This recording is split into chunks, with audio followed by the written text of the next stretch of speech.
Hi guys, today I'm going to be reviewing the British Airways Boeing 787-9 model from Hogan Wings. It's a 1:200 scale model. This would be an unboxing, but I've had this model for about 2 years now, and I don't know where the box is currently, but I just thought I'd post this quick video review just to show you guys what the model's like and give my opinions on it. But yeah, no, I've loved this model. I've had it for about 2 years. It's absolutely splendid in my collection.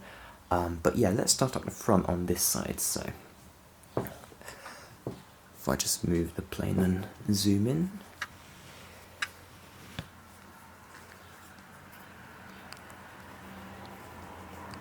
There we are. Oops. Yeah, there we are. So here we can see the fantastic British Airways logo just on the front there, with the British Airways ribbon posted or printed just above the first boarding door. We've also got the One World logo here. You can't actually see the One World text there, but you can clearly see that the blue circle is meant to represent the One World logo, so I think that's a nice detail they've added on.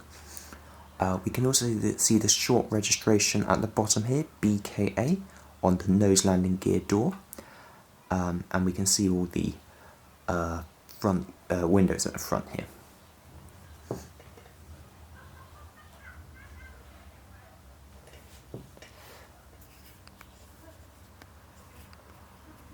Next we can see the To Fly to Serve insignia for British Airways there, as well as another door with the One World logo on it.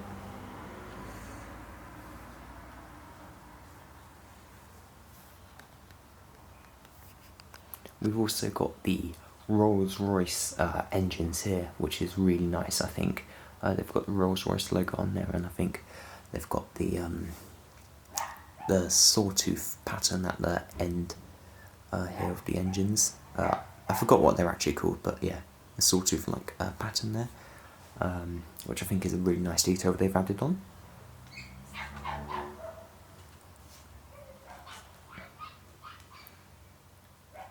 We've got the windows at the back here, got number 3, number 4.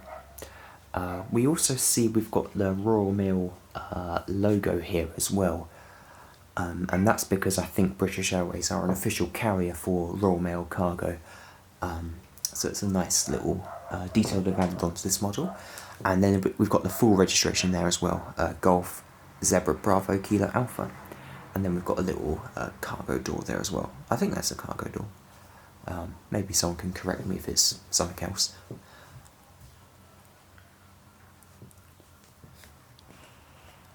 And then at the back here we've got the vertical stabiliser with the fantastic Union tail printed on it.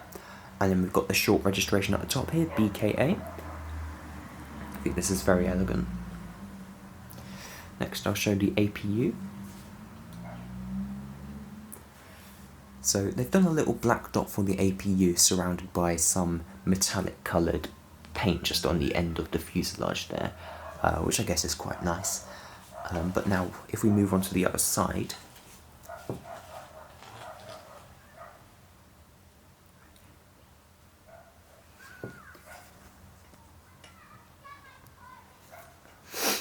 here we can see the registration again, but this time there's no Royal Mail logo. However, there is a cargo door here, which I guess is where they load all the cargo bins into. You might have seen, if you've sat on a plane, if you sit on like the rear side of the aircraft, you can see just outside the window this door's open and they're loading loads of the cargo bins into the plane on a big conveyor machine thing. It's quite cool. Here we can see the rest of the fuselage, just like on the other side. We've got the British Airways insignia there, To Fly to Serve. You can't actually read the text on there. I don't think they've included it on there, but yeah, no, the marking here is clearly meant to be the To Fly to Serve insignia, and I think they've done a good job of including that detail there. And then finally on this side we can see the British Airways logo again, with the ribbon just going over the first door. Hang on, I think the focus is not quite right. There we are. And then we've got the BKA registration on the nose landing gear door as well.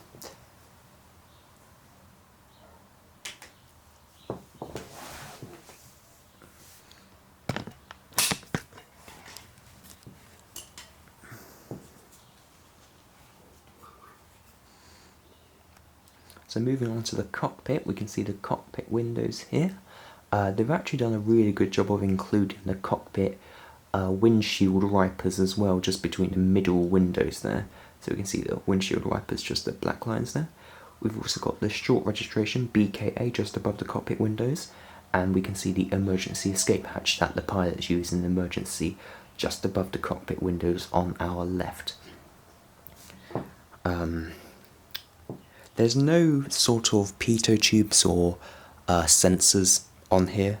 On the front, they haven't included them on here at all, not physically or by using markings on the fuselage. It's just completely white.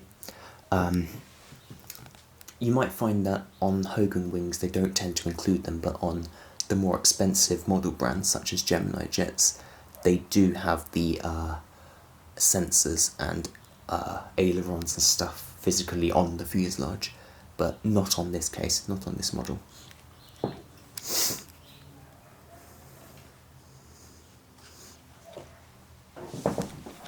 So if I show the top of the wings now, we can see it's just completely white, there's not really much on here.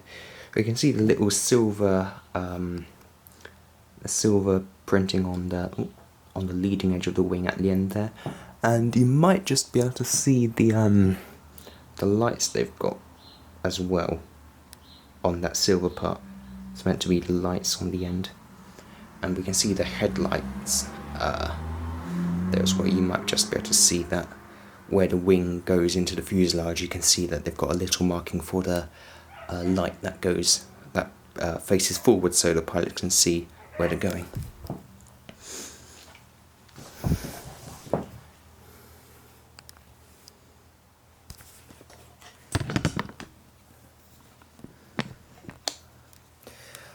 Now I'll show you the engines. I think this is a really cool thing about the engines, is that the blades actually spin, which I think is a really, really nice detail.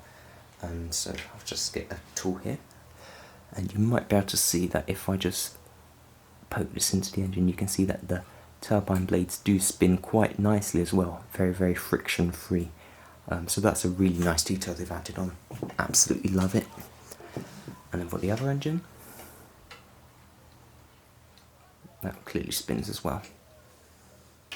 That's a great detail, I think. So now I'll just show the underside of the aircraft.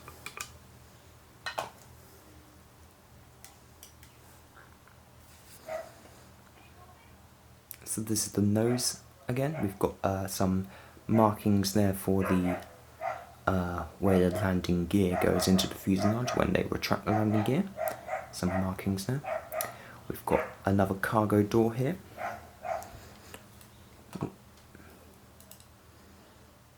Where's the focus not working? There we are, another cargo door. We've got the midsection, we've got some more markings on the fuselage, and if we focus onto the wings now, we've got the registration there on the wing, and we've got the flaps and slats and everything, and on the other side there as well.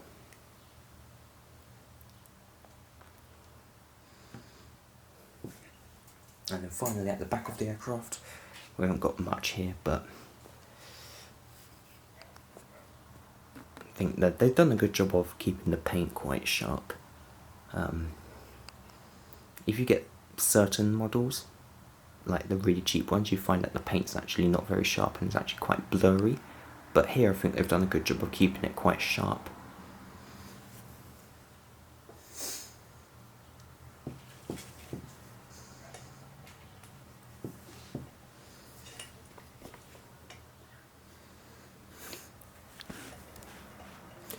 And finally, I just thought I'd show that the model also rolls back and forth as well, like this. I've got the landing gears on the aircraft and it rolls really nicely. Not all models are like this actually. Some models, they don't roll very well, but this model, it does roll quite nicely. But you probably don't want to be rolling them around back and forth all the time anyway, because they're not exactly toys. You probably want to be keeping them safe instead of just playing with them like toy cars or something like that. But yeah, no, it's a really nice model. Yeah, I think that's all I have to really show for this model today. Got the stand there. Yeah, I think that's all I have to show. Let me know what you thought of this video, and if you liked it, do leave a comment or like and subscribe. But yeah, thanks for watching and have a nice day.